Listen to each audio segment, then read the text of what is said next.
gitu ya. Kalau di sini Zoom agak susah ya, karena kita akan pakai breakout room kalaupun memang kita perlu menggunakan hal itu.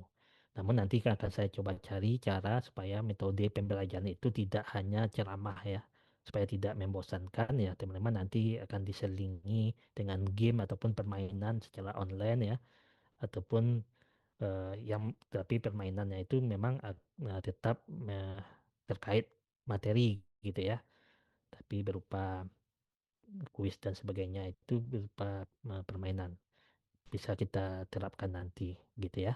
Tapi namun untuk pertemuan pertama ini kan saya berikan secara eh, konvensional ataupun secara ceramah saja ya. Jadi namun di sini saya meminta kepada teman-teman untuk keaktifannya dalam diskusi ya, dalam diskusi itu supaya lebih aktif dan itu akan saya catat ya. Siapa yang bertanya, menanggapi itu akan saya berikan catatan gitu ya. Dan itu akan membantu nilai teman-teman pada saat di akhir nanti gitu ya. Yang seperti yang saya jelaskan sebelumnya. Oke, jadi mata kuliah kita manajemen hubungan pelanggan ya. Manajemen hubungan pelanggan itu apa ya sebenarnya? Fungsinya yaitu mengoptimalkan interaksi dalam bisnis yang modern gitu ya. Jadi manajemen hubungan pelanggan itu ada pada bisnis yang modern karena sudah melibatkan penggunaan teknologi secara digital ya. Selanjutnya tujuan dan pendekatan tujuannya meningkatkan kepuasan pelanggan. Jadi teman-teman harus pahami ya kenapa CRM itu penting ya, tujuannya itu sendiri adalah untuk kepuasan pelanggan. Bagaimana supaya pelanggan itu puas gitu ya terhadap apa yang diberikan, apakah itu produk ataupun jasa yang ditawarkan oleh perusahaan. Selanjutnya, menerapkan strategi pemasaran yang efektif. Jadi pendekatan dari CRM itu sebenarnya masuk ke dalam strategi pemasaran. Ya, pendekatannya menggunakan cara ataupun strategi pemasaran. Jadi di sini yang menjadi eh, teori induknya ya itu pemasaran ya, konsepnya itu berasal dari pemasaran. Karena pemasaran itu berhubungan dengan pelanggan. Oke, selanjutnya kita mulai konsep bisnis ya. Nah, di sini konsep bisnis itu teman-teman sudah tahu ya bisnis itu seperti apa ya. Baik itu usaha kecil, menengah ya, ataupun besar itu masih termasuk dalam bisnis ya. Bisnis bisa teman-teman pahami ya. Eh, itu merupakan bagian yang mungkin tidak terlepas dari berbagai macam manajemen ya. Jadi dalam bisnis itu ada beberapa hal yang mungkin intinya ya, inti-inti dari berbagai konsep yang mungkin dijadikan menjadi satu gitu ya. Jadi saya ingin bertanya kepada teman-teman semua, ya teman-teman mungkin paham secara konsepnya seperti apa bisnis itu ya. Bisnis itu terdiri dari beberapa hal. Tapi yang ingin saya tanyakan di sini, ya ingin saya tanyakan adalah eh, teman-teman jelaskan definisi ataupun konsep bisnis yang teman-teman pahami. Ada yang bisa bantu menjelaskan? Nanti akan saya berikan poin ya. Saya tidak akan meminta jawaban ini ya, apakah betul atau salah ya. Karena materi yang teman-teman gunakan ini adalah materi yang bukan logika ya, secara logisnya matematika dan sebagainya itu teman-teman tidak ada betul dan salahnya gitu ya. Intinya konsep konsep bisnis itu tidak ada yang betul dan salah gitu ya. Karena kita meminta pemahaman ataupun pendapat orang gitu ya. Kalau pendapat orang betul atau salah ya tidak ada acuannya betul dan salahnya. Jadi dalam ilmu sosial ya teman-teman tidak perlu takut ya pendapatnya betul atau benarkah pendapatnya atau salah pendapatnya. Yang penting teman-teman bisa mengemukakan pendapatnya tersebut ya. Jadi di kelas ini ya siapa yang bisa menjelaskan ya konsep bisnis itu terdiri dari apa saja. Ya, apa yang menyusun Saya ya mau suatu coba bisnis tadi. menjawab, Pak. Oke, Ayu, Menurut silakan Ayu. menurut pendapat saya, konsep bisnis itu eh, yang pertama harus ada produk ataupun jasa yang ditawarkan. Kemudian eh, ada yang membeli atau ada yang memakai jasa kita, dan kita juga harus tahu gimana cara memasarkannya atau menjual produk itu. Seperti itu, Pak. Oke, terima kasih Ayu ya. Jawabannya itu ya kalau kita bicara tentang jawaban ya, Ayu sudah menjelaskan jawaban dengan sangat baik ya terkait konsep bisnis ya. Jadi terima kasih atas jawabannya. Ya bisa dikatakan eh, bisnis itu terdiri dari hal tersebut gitu ya. Terdiri dari ada produk dan sebagainya itu bagian dari bisnis. Ya kalau teman-teman berpikir secara sistematis ya dalam suatu bisnis itu apa saja gitu ya komponennya gitu ya. Termasuk dari di sini adalah produk tadi ya. Ada yang pembeli berarti pelanggan ataupun konsumen ya. Ya termasuk di dalamnya pemasaran gitu ya. Oke, jadi terima kasih jawabannya. Dan ini akan saya catat ya, walaupun teman-teman menjawab hanya satu kata aja, tetap saya catat gitu ya. Atau satu kalimat pun nanti akan saya catat. Yang penting teman-teman aktif gitu ya. Oke, ada lagi yang mau menambahkan? Izin menambahkan, Kak. Oke, Putia ya. Silakan Putia. Setelah ada produk atau jasa, tentu ada pelaku bisnis, yaitu orang yang menjalankan suatu bisnis. Dan selanjutnya ada konsumen atau pasar, dan kita juga harus ada modal. Segala sesuatu yang digunakan untuk memulai atau menjalankan bisnis tentu ada modal. Hmm, Kemudian ada proses cara menjalankan bisnis seperti apa, dan juga bagaimana kita bisa melakukan pemasaran agar produk kita dikenal oleh konsumen, dan juga kita harus mengenal risiko-risiko yang ada di dalam bisnis. Oke, bagus ya sudah cukup menambahkan dari apa yang tadi disampaikan oleh eh, Ayu ya. Jadi di sini yang bisa kita pahami ya bisnis itu juga sangat kompleks ya. Jadi ada terdiri dari berbagai macam ya yang mungkin bisa teman-teman termasuk di sini ada juga resikonya dan sebagainya. Oke, di sini kan teman-teman logistik perdagangan internasional ya. Apakah logistik perdagangan internasional itu termasuk bisnis ya? Tentu dia merupakan bisnis ya, suatu usaha. Ya, namun di dalam suatu usaha kan kita perlu mempunyai komponen-komponen gitu ya, supaya usaha itu bisa berjalan. Ya tadi yang sudah disampaikan ya, konsepnya seperti pemasaran dan sebagainya ya tentu perlu dikelola. Oke, jadi yang ingin saya sampaikan di sini, jadi bisnis itu terdiri dari berbagai eh, inti ya, intinya yaitu ataupun manajemen inti dalam bisnis, bagaimana supaya bisnis itu berjalan dengan baik tentu perlu dikelola. Dan di pengelolaan itu tadi yang seperti yang dijelaskan oleh Ayu dan Mutia ya, itu kita bisa memahami ya, yang pertama seperti produk dan sebagainya itu berasal dari pemasaran gitu ya. Jadi bagaimana mengelola pemasaran dengan baik, maka bisnis itu akan bisa berjalan dengan baik juga. Jadi suatu bisnis itu terdiri dari tiga inti utama sebenarnya. Kalau di sini kan memang logistik perdagangan internasional ya. Tapi dalam dalam hal ini ya teman-teman bisa pahami kalau dalam logistik perdagangan internasional itu ya hampir sama juga dengan administrasi bisnis sebenarnya, tapi lebih fokusnya kepada logistik gitu ya.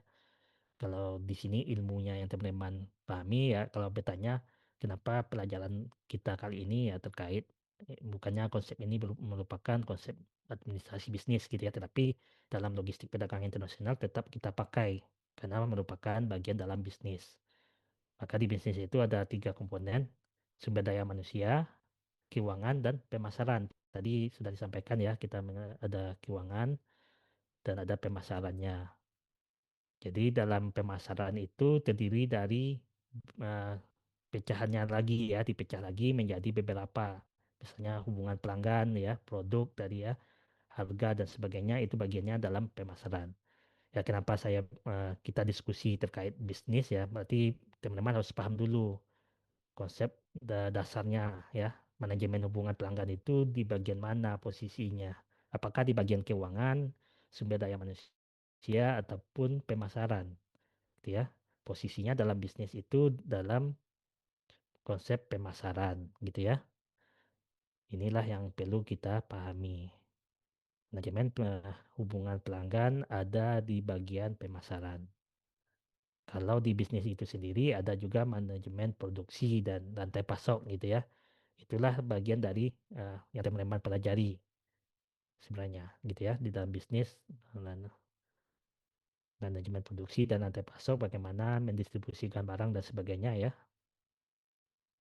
Oke, selanjutnya kita akan masuk ke dalam konsep pemasaran yang mana di dalam pemasaran itu sendiri konsepnya itu ada namanya segmentasi pasar. Ya, tadi yang teman-teman sudah jelaskan sendiri bagaimana pasar ya memasarkan produk ya, ada penjual, ada pembeli ya. Di situ kita bisa tahu ya, segmentasi pasar itu mengelompokkan pelanggan gitu ya. Jadi kita mengelompokkan pasar. Jadi kita lihat pasarnya ini pasar untuk perempuan kah atau untuk laki-laki atau untuk eh, pekerja ya.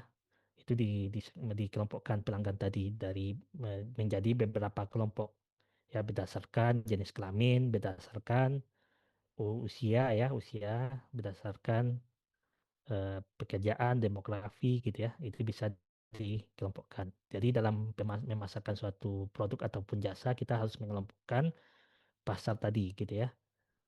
Setelah selesai dikelompokkan maka dibuatlah target pelanggannya. Misalkan target pelanggan teman-teman itu laki-laki ataupun perempuan. Ya, teman-teman harus menargetkan ya produknya, misalnya contoh sederhananya suatu usaha kosmetik gitu ya.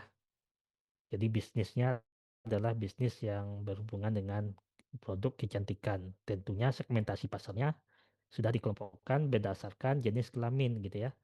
Setelah jenis kelamin dikelompokkan maka akan terbentuk ya pasti segmentasi pasarnya adalah perempuan atau wanita. Ya karena produk kecantikan, tapi tidak menutup ya laki-laki ya. Karena pada saat sekarang mungkin laki-laki juga sudah bisa menggunakan produk-produk perawatan ya. Karena budaya Korea dan sebagainya ya sudah masuk ya, teman-teman sudah paham. Dan ini bisa dipahami juga kalau targetnya itu adalah perempuan ya, bisa ditargetkan apakah perempuan itu usianya berapa gitu ya.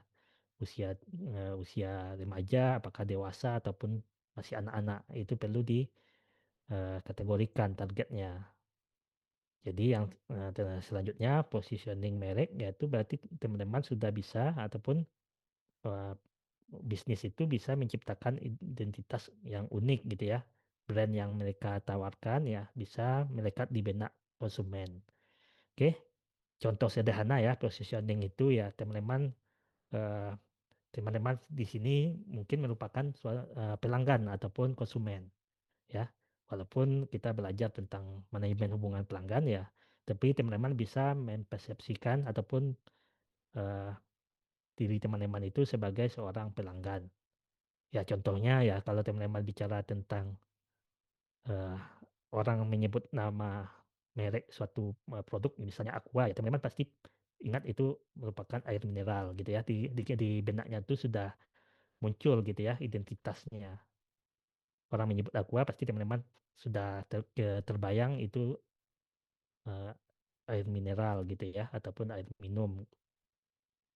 Oke, seperti itulah suatu perusahaan atau brand yang menciptakan identitas yang di benak konsumen gitu ya supaya identitas itu lekat di benak konsumen ataupun pelanggan. Jadi konsep pemasaran yang ingin saya sampaikan di manajemen hubungan pelanggan itu bagaimana supaya identitas merek tadi bisa melekat ya. Jadi teman-teman punya suatu produk ya, ataupun bekerja di suatu perusahaan yang menawarkan merek tertentu, punya merek atau brand ya. Bagaimana brandnya itu bisa melekat, walaupun teman-teman di logistik ya, tentu pasti ada brand ataupun nama identitas ya dari perusahaan yang teman-teman bawa ya. Tentunya perusahaan teman-teman lebih banyaknya nanti akan berkaitan dengan jasa gitu ya, jasa logistik. Jadi perlu supaya konsumen ataupun pelanggan tersebut bisa mengetahui identitas kita dengan kuat gitu ya. Itulah yang diharapkan. Oke, selanjutnya di konsep setelah konsep pemasaran itu ya kita masuk kepada konsep penjualan, di mana pemasaran dan penjualan itu adalah hal yang berbeda. Ya, kalau teman-teman samakan itu salah ya. Pemasaran dan penjualan itu berbeda ya. Kalau pemasaran itu bagaimana kita membuat ya merek ataupun brand ataupun produk itu bisa dikenal oleh orang banyak gitu ya ataupun konsumen. Sedangkan di bagian penjualan ya bagaimana produk yang kita tawarkan itu bisa terjual gitu ya prosesnya gitu ya mulai dari proses langkah-langkah ya misalnya teman-teman sudah memasarkan terus di proses penjualan ya. Jadi produk tadi dibeli oleh orang ya, misalnya di pasar ataupun di marketplace ataupun di e-commerce ya, itu prosesnya. Ya, di dalam proses tersebut pasti ada negosiasi. Misalnya di pasar ya, mungkin ibu-ibu yang berbelanja di pasar itu mereka ada tawar-menawar harga gitu ya. Itu yang disebut dengan negosiasi. Jadi dalam penjualan konsepnya berbeda dengan pemasaran. Sedangkan di bagian penjualan ini bagaimana produk tadi terjual gitu ya. Produk itu sudah ada di tangan pembeli ya. Termasuk di sini ada juga bagian manajemen hubungannya ya supaya produk tadi bisa sampai ke tangan pelanggan dan bisa dilakukan penjualan yang berulang ya. Ini adalah konsep yang perlu teman-teman pahami adalah pemasaran dan penjualan. Oke. Jadi penjualan itu mulai dari langkah kita produk itu sudah diposisikan ya tentu produk yang sudah dipasarkan tadi bisa sampai laku terjual. Oke. Kalaupun nanti produknya berupa jasa ya bagaimana jasa tadi bisa dipakai gitu ya. Itulah yang disebut dengan konsep penjualan. Kalau perbedaan ya ini perbedaan yang mungkin teman-teman harus pahami, bisnis itu mencakup seluruh organisasi. Ya, tadi yang sudah disampaikan dari kedua teman kita tadi ya. Tadi ada bisnis dan itu mencakup seluruh organisasi ya termasuk di dalamnya penjualan, pemasaran ya, sumber daya manusia, keuangan dan sebagainya. Ya, kalau tidak ada komponen tersebut ya mungkin bisnis itu tidak bisa berjalan. Tidak ada produknya ya, tidak ada yang dijual ya, tidak ada yang ditawarkan ya, bisnis mungkin bisa saja tidak berjalan. Tidak ada sumber daya manusianya juga bisnis tidak bisa berjalan. Ya, bagaimana suatu bisnis bisa berjalan ya walaupun sekarang ini teknologi sangat canggih ya bisa saja digantikan oleh AI ya. Ya, manusia bisa digantikan dengan AI tapi tetap saja yang mengoperasikan AI tadi tetap manusia gitu ya. Seperti membuat prompt-nya ya, memerintahkan AI tadi ya butuh sumber daya manusia. Jadi bagaimana cara mengelola sumber daya manusia itu gitu ya.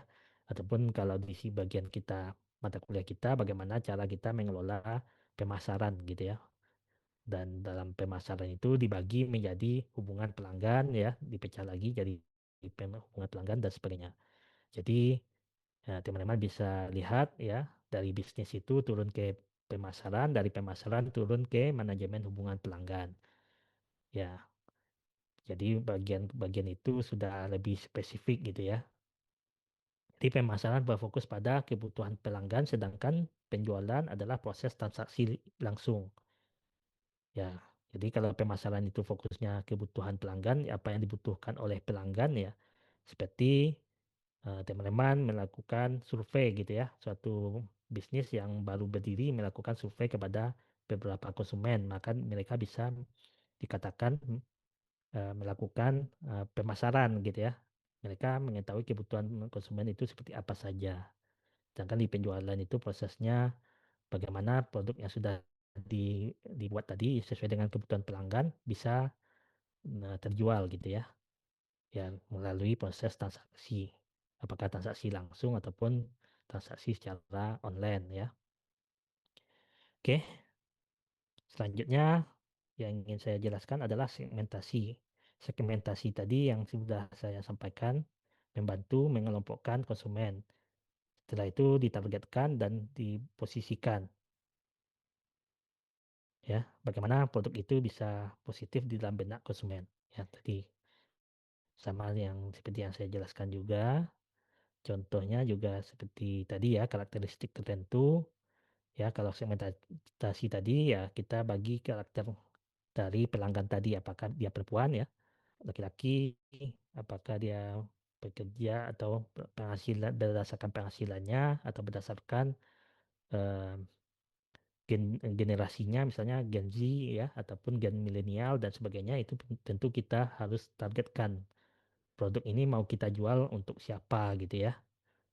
Nah, jasa yang kita pakai ini cocoknya untuk target pelanggan yang bagaimana itu perlu eh, diperhatikan. Kalau kita sudah tahu targetnya, kita bisa memposisikan produk itu di benak target tadi gitu ya. Kalau targetnya tentang ke perempuan ya kita buatlah bagaimana cara menarik perempuan untuk menggunakan produk kecantikan tersebut. Apakah kalau di dalam contohnya target pelanggannya adalah generasi Z ya, Gen Z ya, maka mereka harus tahu posisi dari produk itu bisa melekat di Gen Z itu seperti apa. Bagaimana supaya Gen Z itu senang dengan produk tadi. Jadi Gen Z mungkin suka dengan budaya Korea misalnya atau itu ya maka bisa dikatakan si produk tadi bisa mencari ya influencer dari artis Korea yang diminati oleh Gen Z gitu ya sehingga produknya bisa melekat di benak si Gen Z tadi gitu ya. Oke, selanjutnya pelanggan dan harapan. Kalau pelanggan itu pentingnya untuk umpan balik ya dari pelanggan sebenarnya. Jadi pentingnya sangat penting ya misalnya dalam suatu kalau teman-teman menggunakan smartphone ya tentu smartphone itu pasti akan ada versi terbarunya. Biasanya itu berdasarkan umpan balik dari pelanggan. Misalnya kalau teman-teman pakai suatu merek smartphone ya ponselnya ya itu mereknya itu pasti akan keluar versi iPhone 15 misalnya kan, iPhone 12, 13 dan seterusnya. Kalaupun teman-teman bisa lihat, versi itu menjawab dari umpan balik dari pelanggan. Mungkin dalam kelemahannya di versi yang 12 ini seperti apa ya, kelemahannya mungkin dari segi daya tahan dan sebagainya ya itu bisa diperbaiki di versi selanjutnya. Itulah yang dimaksud dengan pentingnya umpan balik dari pelanggan. Jadi dari feedback yang diberikan oleh pelanggan tersebut, produk itu bisa dikembangkan lebih baik lagi sehingga produk itu bisa lebih laku terjual. Karena menjawab dari kebutuhan pelanggan. Oke, selanjutnya retensi pelanggan yaitu mempertahankan pelanggan. Bagaimana orang yang sudah berlangganan tadi tetap bertahan ya. Misalkan contoh nyatanya ya, mungkin dalam penerbangan. Kalau teman-teman lihat penerbangan itu pasti ada delay gitu ya ataupun keterlambatan penerbangan tidak sesuai jadwal.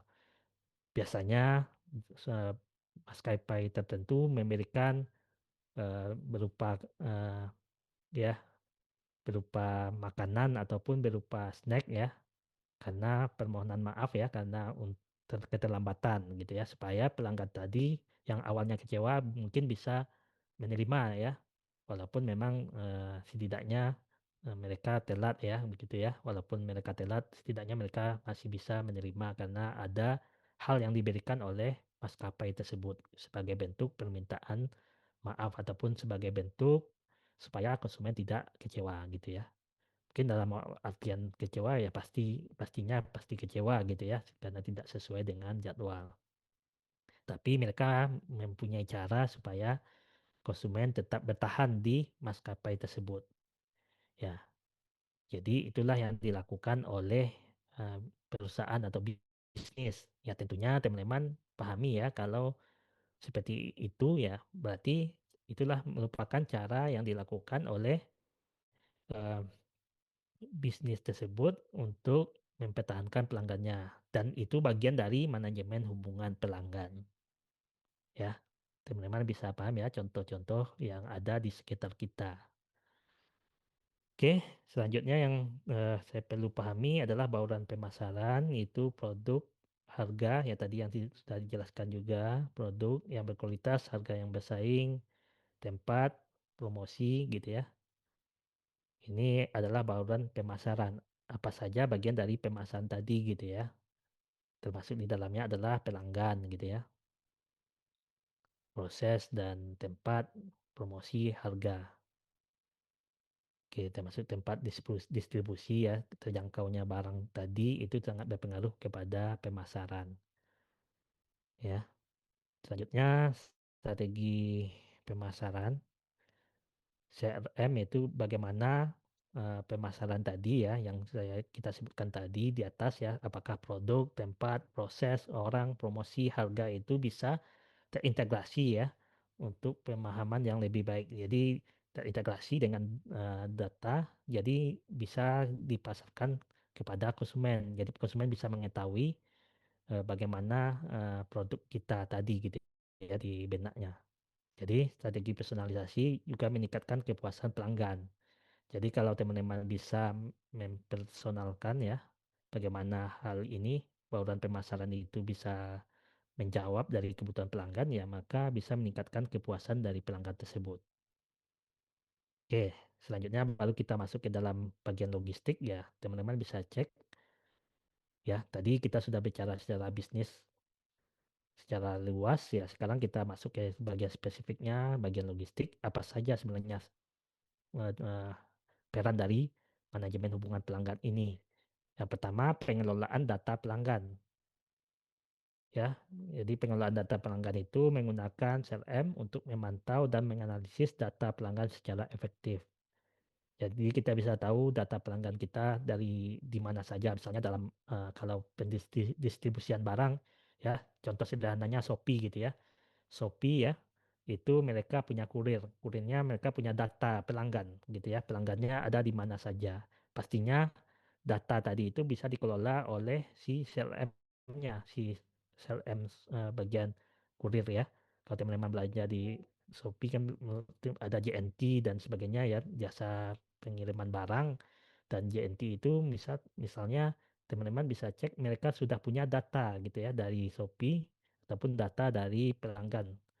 Dan data pelanggan ini bisa dianalisis. Jadi mungkin kalau mereka mengantarkan suatu barang dari suatu kecamatan ke kecamatan lain, mereka sudah tahu posisinya seperti apa alamat-alamat yang mereka perlu antarkan. Dan itu untuk mengintegrasi rantai pasok gitu ya. Jadi untuk mengintegrasi proses secara lebih efisien karena kita tahu jaraknya, jarak tempuhnya, posisi-posisinya di mana saja ya. Jadi sekali jalan ya. Jadi dari jalannya sekali saja bisa mengangkut barang ataupun mendistribusikan secara efektif. Dan apa fungsinya ya? Jadi setelah kita tahu data pelanggan tadi ya kita bisa tahu